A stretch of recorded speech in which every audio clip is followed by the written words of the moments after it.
All right, guys, here we are, day 2.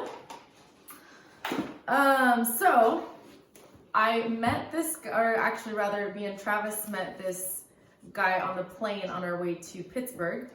And I want to tell you how we met him because serving is so easy. So in AVID, right before I left, 6th period, one of the things we talked about was how if you want people to like feel calm, you just give them some water. So this lady, we were talking about interviewing, and this lady said how she has a fridge that's always full of water, and whenever someone comes into her office, she always offers them a nice cold drink of water. This is Avani, by the way. We'll have guests throughout the show. Anyways, so we were on Spirit, and those of you who have flown Spirit or know about Spirit know the rumors are true. You have to pay for everything. So Travis and I knew that, so we stocked up on water and snacks before we got on the plane. However, the person sitting next to us did not know that. So he asked for some water and kind of got a little irritated because it was going to cost $3. So when he went to the bathroom, Travis asked me to go get some water for him. So got him some water, and he just began sharing everything he does. So as soon as I found out he's a microbiologist, I was like, well, do you mind sharing with me what you learned about? So we're going to kind of do like on Fridays, I'm going to teach you different things that I learned from Dr.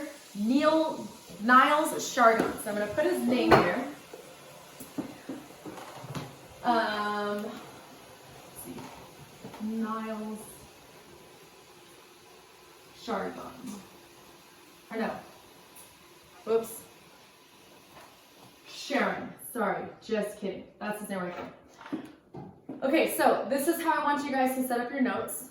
You'll have the title at the top. Date will be in the corner. Quick write first. And then I'm going to call these G notes. This was actually an idea that Miss G had. And she wanted to do notes. We actually talked about doing like a grant for it. And in the margins, the only thing that you're allowed to do is draw pictures. So you're gonna set up a pretty hefty margin. Over here you can write, but in the margins, you may only draw in the margins. So we're gonna do some G notes in memory of Miss G. So go ahead and get your page set up. At the bottom, of course, you'll have your summary. And the first thing that I want you to quick write on is, what is spirochete bacteria? Again, a quick write, you're just going to write down anything and everything that just comes to mind. So take 2 minutes, pause this, take 2 minutes, and go ahead and write down your quick write on spirochete bacteria, whatever you think it is. You doing this too, Bunny? All right. You know what? There probably is down there. Can I show what you wrote? Sure, dumb poop. Yep, we can probably find some spirochete bacteria in some poop. Okay, so the first thing that I want to go over is a reminder of what bacteria is and like kind of like a briefing on cells. So pictures, remember, can go in your margins, and over here you have writing only. Okay, so a reminder, a bacteria is a really simple cell. It's surrounded by 3 layers because it's basically like one sack of fluid. The 3 layers are the cell membrane, the cell capsule, and a cell wall. So those 3 layers surround the prokaryote. It's got ribosomes because yes, it makes proteins. And then right in the middle, it's got DNA or RNA. Which one has 2 strands, buddy? Was it DNA or RNA? DNA. Very good. So DNA has a double helix and RNA is a single helix, but that's the genetic information. And it's typically 1 strand. So really simple. And then this is actually what we're really going to focus on when we talk about spirochetes is the flagellum. Okay, so when we draw bacteria cells, they look like this with the flagellum on the side. And the flagellum, the purpose of that is to help the bacteria move. So far, so good? Okay. So our eukaryote, which is our cells, are much more complex. Here, you want to hold this one for me? Okay. Thank you, baby. All right, so our cells, much more complex. We are made of eukaryotes. I chose to draw an animal cell because, yes, there's plant cells, but I just made a simple comparison for you. So remember, plant cells are going to have 2 layers, but this one has 1 layer. This is our cells, just a cell membrane around it. So nucleus in the center, then we got our endoplasmic reticulum. The ribosomes are actually throughout the cell, but really heavily on the rough endoplasmic reticulum. These are mitochondria, and a reminder that this thing is about the size of a mitochondria, so really, really, really small. Okay, so now we're going to go into Spirochetes 101. So Spirochetes are prokaryotes. So I kind of put that in our margin right here. So they are prokaryotes.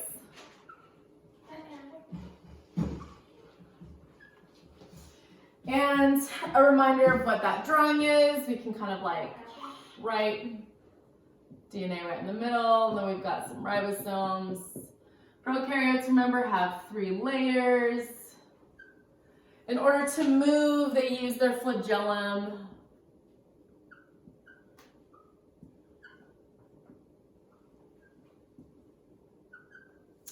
Okay, a spirochete though is a unique type. So a spirochete is what we're going to go into next.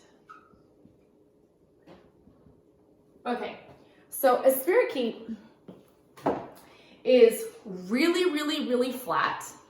So when I was talking with Dr. Niles Sharon, something that he was saying is they were trying to filter out certain spirochetes. And I do have some examples. I'll give you something new to hold.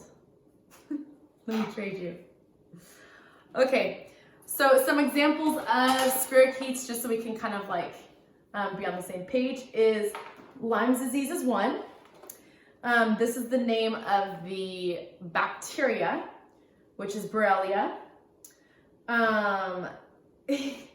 As soon as he was talking, he was like, yeah, I studied Lyme's disease and syphilis, and I'm like, my kids would dig this. So syphilis is an example of a spirochete, and then yellow fever is another example. But these right here, those are the bacteria names. Okay, so how they're shaped. They have the flagellum inside.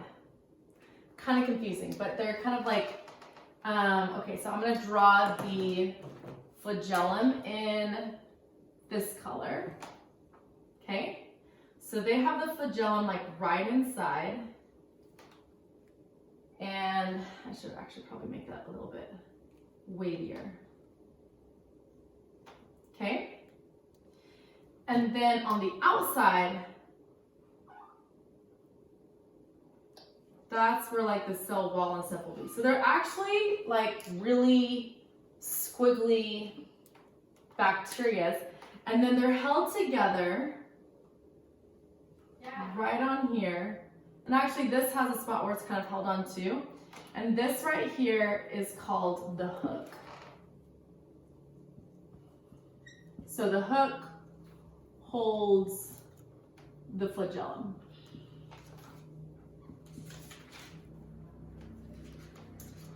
Okay, so when you think about it, this tail is what causes the bacteria to move, right? So here it like swims along.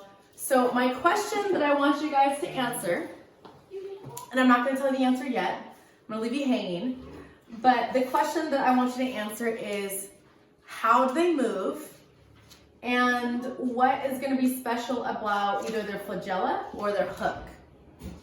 And I'll write that in Google Classroom so you guys have that. Okay, the last thing that I wanted to address with you guys is your learning assignment for the month. Okay, so I already posted it. You'll see it's laid out like a menu. The first 2 parts, which is the appetizers and the sides, those should take you 3 days. So by Friday, you should be done with those. If you start today, then you'll be done earlier. But by Friday, you should probably be done with those. So day 1, you will pick any 2 appetizers. Day 2, you will pick 2 sides. Something that you'll notice is that if you don't have your book, it's actually gonna be okay because there's enough things in there that you can Google and stuff like that. The entries, you have to do all of them. So those ones you don't get to pick, you do all of those. And then for the desserts, you pick 1. And I kind of have like a timeline on there as far as how long it will take you. So that is all I have today. I hope you enjoyed Spirochetes 101. Next time, I will let you know how they move. Don't forget to sanitize and stay at home. Anything else you gotta say? Wash your hands. Yes, wash your hands. All right, well, I will see you guys later.